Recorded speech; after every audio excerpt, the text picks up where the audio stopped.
સાબરકાંઠા જિલ્લાના પોશીના તાલુકાની શ્રી ગુંદીખાણા પ્રાથમિક શાળાના બાળકોને દાતાશ્રીના સહયોગથી સ્કૂલ બેગ વિતરણ કરવામાં આવી હતી.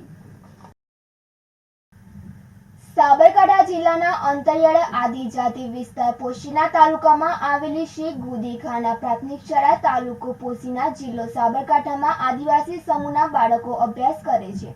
આ બાળકોને શિક્ષણમાં ઉપયોગી અને સહાયરૂપ બનવાના હેતુથી સંઘવી પરિવાર અને જોશી પરિવાર બંને દાતાના સહયોગથી ધોરણ 4 થી ધોરણ 8ના તમામ બાળકોને તારીખ 6 જુલાઈ 2024 શનિવારના રોજ સ્કૂલ બેગનું વિતરણ કરવામાં આવ્યું હતું.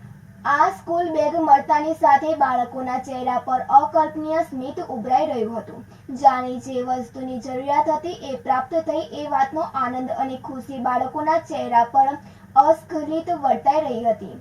ગરીબ અને જરૂરિયાતમંદ બાળકો અંતર્મનથી દાતાશ્રીઓને આભાર વ્યક્ત કરી તેઓ જીવનમાં ખૂબ જ સુખ સમૃદ્ધિ અને સારું સ્વાસ્થ્ય મેળવે એવા નિખાલસ આશીર્વાદ આપી રહ્યા હતા તેમ જણાઈ રહ્યું હતું.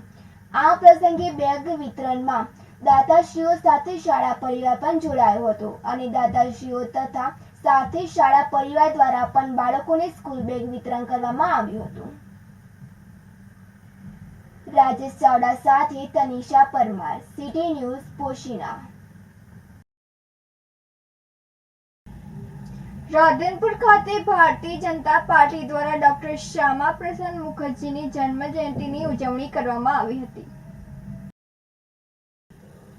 જનસંઘના સ્થાપક શ્યામા પ્રસાદ મુખર્જી જન્મ જયંતિ નિમિત્તે પાટણ જિલ્લાના રાધનપુર ખાતે ભાજપના આગેવાનો અને હોદ્દેદારો દ્વારા દીપ જ્યોત પ્રગટાવી તેમની છબીને ફૂલહાર અર્પણ કરી જનસંઘના સ્થાપક શ્યામા પ્રસાદ મુખર્જીને સ્મરણાંજલિ અર્પિત કરવામાં આવી હતી.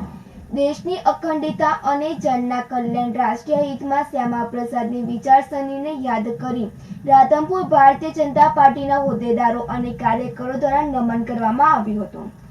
આ તકે ઉપસ્થિત કોષા અધ્યક્ષ રમેશભાઈ ઠક્કર, શિવાભાઈ ચૌધરી, કારોબારી અધ્યક્ષ તાલુકા પંચાયત રાધનપુર, માર્કેટયાર્ડના પૂર્વ ચેરમેન અમથાભાઈ ચૌધરી, તાલુકા મહામંત્રી અજીતસિંહ પરમાર, તાલુકા ઉપપ્રમુખ બાબુભાઈ પરમાર, તાલુકા પંચાયતના ઉપપ્રમુખ અંબારામભાઈ ઠાકોર, પૂર્વ કારોબારી ચેરમેન નારણભાઈ ચૌધરી, ગણેશભાઈ ચૌધરી, જાવંત્રી સરપંચશ્રી સહિત ઉપસ્થિત રહ્યા હતા.